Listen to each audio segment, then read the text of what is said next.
जयपुर के विकेआई एरिया में शनिवार शाम करीब 7:45 पर एक ऑक्सीजन सिलेंडर ब्लास्ट हुआ, जिसमें 3 लोगों की जान चली गई। हादसे का शिकार फैक्ट्री मैनेजर विनोद गुप्ता और 2 मजदूर मुन्ना राय और शिबू हुए। धमाका इतना तेज था कि आसपास के घरों और दुकानों को भी नुकसान पहुंचा। घटनास्थल के प्रत्यक्षदर्शियों ने बताया कि सिलेंडर के बिखरे टुकड़े फैक्ट्री और आसपास के इलाके में उड़ गए थे। विनोद अपने पीछे पत्नी और 13 साल की बेटी छोड़ गए हैं। बड़ा भाई ओम प्रकाश बताते हैं कि विनोद पूरे परिवार की जिम्मेदारी संभालते थे और हादसे की सुबह भी शादी की तैयारियों की कमान संभालने फैक्ट्री गए थे। प्रत्यक्षदर्शियों और पड़ोसियों के अनुसार धमाका इतना जबरदस्त था कि 2 किलोमीटर तक इसकी आवाज सुनी गई। फैक्ट्री में काम करने वाले मजदूरों के पास बेसिक सेफ्टी उपकरण नहीं थे, न हेलमेट, न फेस शील्ड, न अग्निरोधक कपड़े और न ही सुरक्षा के अन्य साधन। मुश्किल होगा, मेरा सब कुछ देखने वाला वही था। बच्चों को परवरिश करने का सारा उसी का था मेरे से।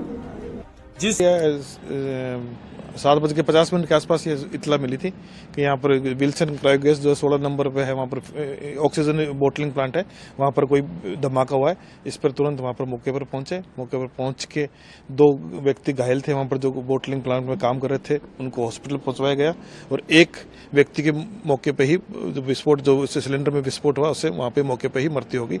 उसकी डेड बॉडी कांवटिया शिफ्ट करवाई गई थी। टोटल इस पूरे मामले में, क्योंकि एक जो घायल था गंभीर रूप से, उसकी भी शायद अस्पताल में मौत हो गई। हाँ, दो घायल भिजवाए थे, उसमें से जो विनोद गुप्ता था उसकी जेरे इलाज मृत्यु हो गई थी। एक का भी एसएमएस के अंदर इलाज जारी है। मतलब टोटल 2 लोगों की इस पूरे पूरे प्रकरण में 2 कैजुअलिटी हुई है। जो एक तो मौके पे हो गया था, एक जो घायल जिसको हॉस्पिटल भिजवाया था मणिपाल के अंदर, उसने दौरान इलाज दम तोड़ दिया था। लापरवाही थी भरने के दौरान, किस प्रकार? नहीं, अभी प्रथम दृष्टया तो उसमें इसमें जो बोटलिंग प्लांट है, उसमें सिलेंडर में भरने के दौरान ही उसमें विस्फोट होना पाया गया। फिर भी एफएसएल वगैरह जो वैज्ञानिक तरीके से जांच करके ही आगे इसमें कुछ कहा जा सकता है। वहीं इस घटना के बाद स्थानीय लोगों ने बताया ये सिलेंडर फूटा तो उछल के हमारा मकान के अंदर आया। आरसीसी डली हुई नहीं है, मकान में आया। इतने मोटे टुकड़े तो हम घबरा गए सारे के सारे। ये टुकड़े बताए?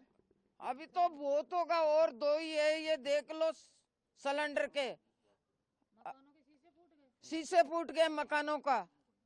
इंसान खत्म हो जाते तो क्या कॉलोनी में तो नहीं चलने देंगे सर फैक्ट्री।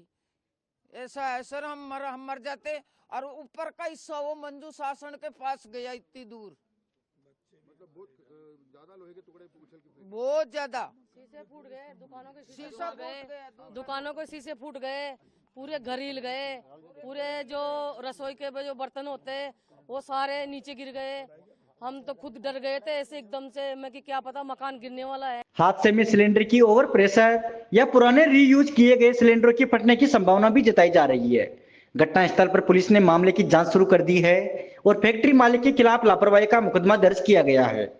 साथ ही मृतकों के शवों की पहचान के लिए डीएनए जांच की जा रही है। इस हादसे ने इंडस्ट्रियल एरिया और आसपास की बस्ती में सुरक्षा की कमियों को उजागर कर दिया है। सवाल यह है कि क्या भविष्य में ऐसे हादसों को रोकने के लिए कारगर कदम उठाए जाएंगे और क्या फैक्ट्री मालिक और प्रशासन समय रहते सुरक्षा नियमों का पालन सुनिश्चित करेंगे। जांच जारी है और मृतकों के परिजनों को न्याय और उचित मुआवजा दिलाने की चुनौती अब प्रशासन के सामने है।